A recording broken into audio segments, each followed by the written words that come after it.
এসএসসির OMR sheet মামলার শুনানি ছিল, সেজন্যই এসএসসি চেয়ারম্যানকে 40 ঘন্টা ঘেরাওয়ের পর তাকে ছেড়ে দেওয়া হয়েছিল। কারণ এই ওএমআর শিট মামলার সঙ্গে যারা চাকরিহারা তাদেরও স্বার্থ জড়িয়ে রয়েছে।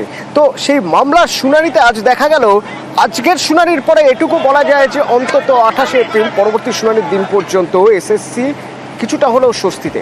কেন এরকম বলা যেতে পারে, আরও ডিটেলে বলবেন আমার সঙ্গে অর্ণব রয়েছেন সরাসরি হাইকোর্ট চত্বর থেকে। অর্ণব,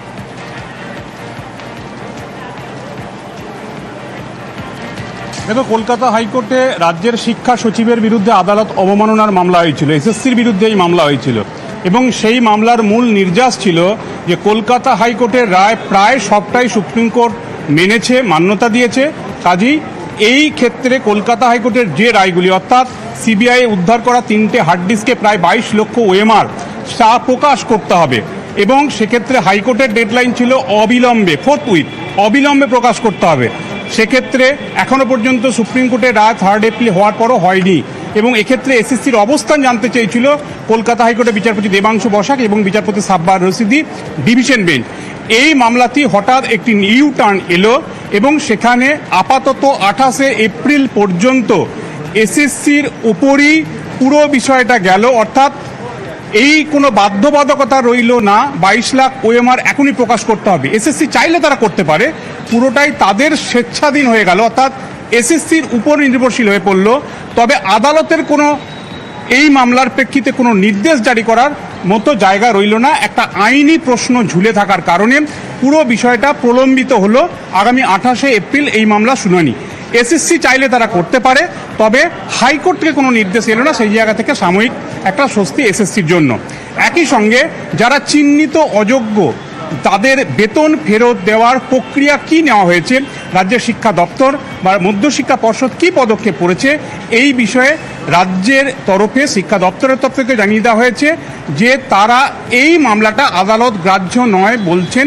পার্থসারথী সেনগুপ্ত সিনিয়র অ্যাডভোকেট, তিনি বলছেন যে কলকাতা হাইকোর্ট 22 এপ্রিল 2024 রায় দিয়েছিল, সেই রায়ে সিংহভাগ সুপ্রিম কোর্ট বহাল রেখেছে, এটাও ঠিক, কিন্তু কিছু অংশ মডিফাই করেছে, কিছু অংশ পরিবর্তন করেছে।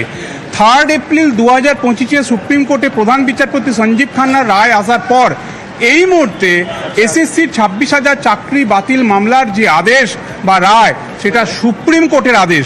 কাজেই আদালত অবমাননা যদি হয় সেটা সুপ্রিম কোর্টে রয়েছে, কাজেই কলকাতা হাইকোর্টে এই আদালত অবমাননার মামলা হবে না, এই মামলা হবে সুপ্রিম কোর্টে।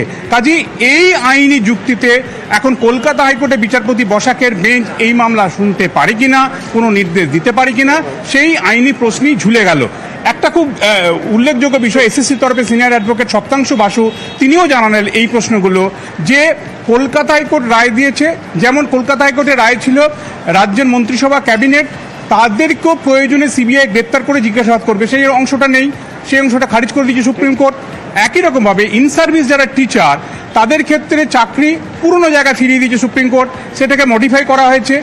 এই যে মডিফাইগুলো করা হয়েছে, তাহলে যে কলকাতা হাইকোর্টের রায় যেটা সুপ্রিম কোর্টে পৌঁছালো, যে রায়গুলো পরিবর্তন হয়েছে সুপ্রিম কোর্টে, তাহলে সুপ্রিম কোর্ট সেই মামলাগুলোর অবমাননার মামলা শুনবে আর বাকি অংশটা কলকাতা হাইকোর্ট শুনবে।